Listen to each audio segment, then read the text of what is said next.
कभी आदत रही नहीं है पापा को ऐसे बिस्तर पे देखने की, क्योंकि जैसे शहर में अभी भी कोई मेडिकल ट्रीटमेंट अच्छा अवेलेबल नहीं है। तो फिर वो मनोज दिन आता है, सुना था कि लड़के रोते नहीं हैं, बट ये वीडियो रिकॉर्ड करते टाइम भी मैं अपनी रोना नहीं रोक पा रहा हूँ। अगर आप मेरा चैनल रेगुलर फॉलो कर रहे हैं तो आपको पता होगा कि बीच में कुछ एक महीने मेरी कोई वीडियो नहीं आई थी और मैंने एक पोस्ट डाला था कि ये मेडिकल इमरजेंसी है। तो आज उसी के बारे में बात करते हैं। और वैसे तो मैं ये वीडियो नहीं बनाना चाह रहा था, बट मुझे कुछ बातें शेयर करनी थी तो इसलिए मैं ये वीडियो बना रहा हूँ। 26 अगस्त की शाम की बात है, मुझे सुबह इंदौर से बेरोल निकलना था और तो ही मेरी सिस्टर का फ़ोन आता है कि बाबा को हार्ट अटैक आया। अब मुझे कुछ समझ नहीं आ रहा था मैं क्या करूँ, क्या बोलूँ, और मैंने तुरंत जो भी मुझे टिकट मिली ट्रेन की और करा के मैं घर आ गया। डॉक्टर की रिपोर्ट के अनुसार बाबा की तीनों नलियां ब्लॉक आई थी और सिर्फ ओपन हार्ट सर्जरी हो सकती थी, बट उनकी एज अराउंड 86-87 थी और उस केस में ओपन हार्ट सर्जरी पॉसिबल नहीं थी। तो मेरी सिस्टर मेडिसिन लेके घर वापस आ जाती है। जब मैं घर पहुंचा बाबा की तबीयत ठीक थी, बट फुल बेड रेस्ट पे थे और हम लोगों को कभी आदत रही नहीं है बाबा को ऐसे बिस्तर पे देखने की, क्योंकि वो इस उम्र में भी पैदल चल के शॉप पे जाते थे और अगर हमको पीछे पड़ के बोलते थे कि थोड़ा आराम कर लो, सो जाया करो थोड़ा, बट वो कहते थे कि घर पे मैं बोर हो जाता हूँ और अगर चलूँगा फिरूँगा नहीं तो ज़्यादा बीमार पड़ जाऊँगा। तो मेरा प्लान था कि मैं 5-6 दिन बाबा के साथ रुकूँगा और वापस चले जाऊँगा अपनी ट्रिप पे, बट सडनली उनकी तबीयत बिगड़ जाती है और जब डॉक्टर को घर पे लाते हैं तो पता चलता है कि उनका ऑक्सीजन लेवल बहुत कम है।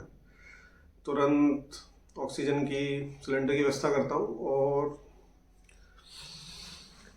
कैसी न कैसी उनका ऑक्सीजन कंट्रोल में आता है, बट साथ ही साथ उनके कफ में ब्लड भी निकलने लगा था।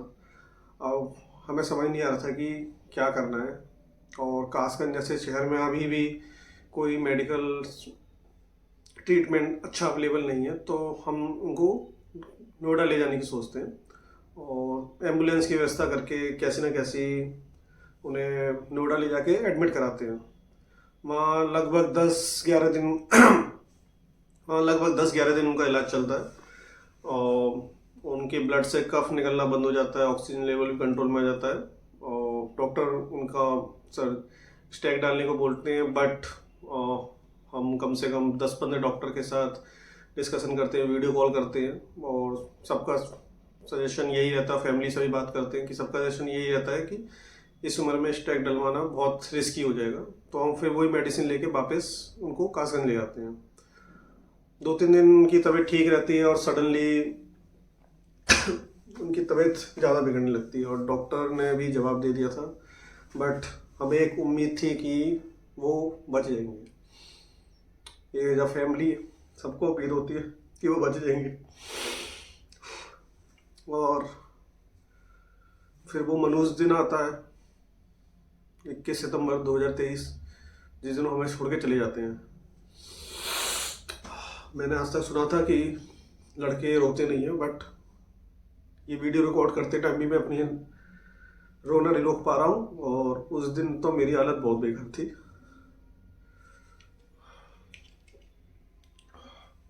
बस मैं अपना रोना रोक नहीं पा रहा था। अब ये वीडियो बनाने का मेन मोटिव मेरा जो था, जो मुझे कुछ बातें जो शेयर करनी थी, अब उनके बारे में बात कर लेते हैं। और मैंने कुछ पॉइंट नोट करके रखे जिनके बारे में बात करना चाहता हूँ। और नंबर 1 है योगा और एक्सरसाइज। तो मेरा मानना है कि हर इंसान को कुछ ना कुछ एक्सरसाइज करते रहनी चाहिए। बाबा की उम्र थी 85, वो रेगुलर योगा करते थे, तभी इस उम्र तक उन्हें कोई दिक्कत नहीं हुई थी। उन्हें आज तक कभी भी कोई दिक्कत नहीं हुई थी। वो प्रॉपर वॉक करके शॉप पे जाते थे, अच्छा खाते थे, अच्छा पीते थे, बट जो ऊपर वाला को चाहता है उसके आगे तुम कुछ नहीं कर सकते हो। योगा के लिए अगर टाइम नहीं मिले, एटलीस्ट दिन में 10 मिनट की वॉक कर ली जाए तो वो भी एक तरह से फ़ायदा करती है। दूसरी मैं डिस्कस करना चाहूँगा अच्छी डाइट के बारे में। अब मैं मानता हूँ कि रोज़ एक्सरसाइज तो पॉसिबल नहीं है, बट अपने खाने पे तो हम कंट्रोल कर सकते हैं। तो कोशिश करिए कम तला भुना, कम ऑयली खाना, कम बाहर का खाना कम खाएं, कोशिश करें घर का ही खाएं। कभी कभार कोई मजबूरी है, कोई फंक्शन है तो आप खा सकते हैं, you can try that. Third मेरा रहे तो ऑप्शन पॉइंट था कि मेडिकल इंश्योरेंस। आज के टाइम पे मेडिकल इंश्योरेंस बहुत ज़्यादा ज़रूरी है, और मैं सबसे रिक्वेस्ट करूँगा कि अपने हर फैमिली मेम्बर का मेडिकल इंश्योरेंस लेके रखें। मेरी प्रार्थना तो सबसे यही रहेगी कि किसी को मेडिकल इंश्योरेंस की ज़रूरत ना पड़े, बट समय का कुछ नहीं पता होता, तो इसलिए एक अच्छा मेडिकल इंश्योरेंस अपने फैमिली मेम्बर्स का लेके रखिए, जिससे कोई बीमारी उनको आती है तो आपको आर्थिक मुसीबत ना पड़े आपके ऊपर।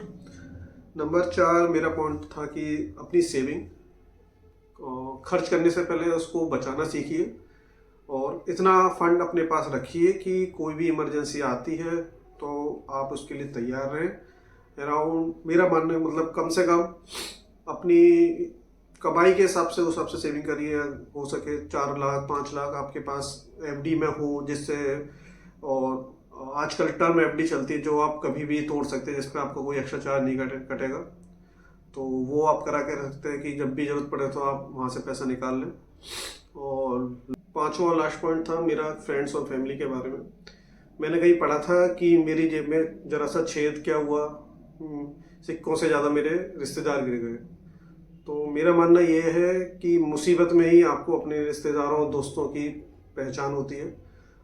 सर्किल आपका फ्रेंड और रिश्तेदार कम हो, बट ऐसे हो कि जो आपको मुसीबत के समय आपके साथ खड़े हो। मुसीबत में पड़े इंसान को सिर्फ आर्थिक नहीं, मानसिक अगर सहायता भी मिल जाती है तो उसके लिए बहुत होता है। ज़रूरी नहीं है कि आपका हर दोस्त रिश्तेदार आपको आर्थिक मदद कर दे, और हर इंसान को नहीं चाहिए होती कि आर्थिक मदद ही। अगर आप उसके साथ थोड़े टाइम के लिए खड़े हो जाते हैं तो उसके लिए वही इनफ होता है। तो मैं धन्यवाद करना चाहूँगा उन लोगों का जो उस मेरी मुसीबत में मेरे साथ थे, जिन लोगों ने अपना मुझे संभाला उस टाइम पे, क्योंकि मेरी हालत बहुत ज़्यादा, मतलब उस 1 महीने मेरी हालत बहुत बेकार थी कि मुझे एक कंडीशन ऐसी आ गई थी कि मुझे बाबा के डायपर भी चेंज करने पड़ रहे थे, उनको दवाइयाँ डांट के खिलानी पड़ रही थी कि वो दवाई भी नहीं खा रहे थे। तो मतलब मेरी हालत बहुत बेकार थी। तो बट जिन लोगों ने मुझे संभाला उस टाइम, मैं उनको धन्यवाद करना चाहूँगा। और लास्ट में जाते हुए मैं ये प्रे करूँगा कभी किसी को ये मुसीबत ना फेस करनी पड़े जो मुझे करनी पड़ी है। नमस्ते।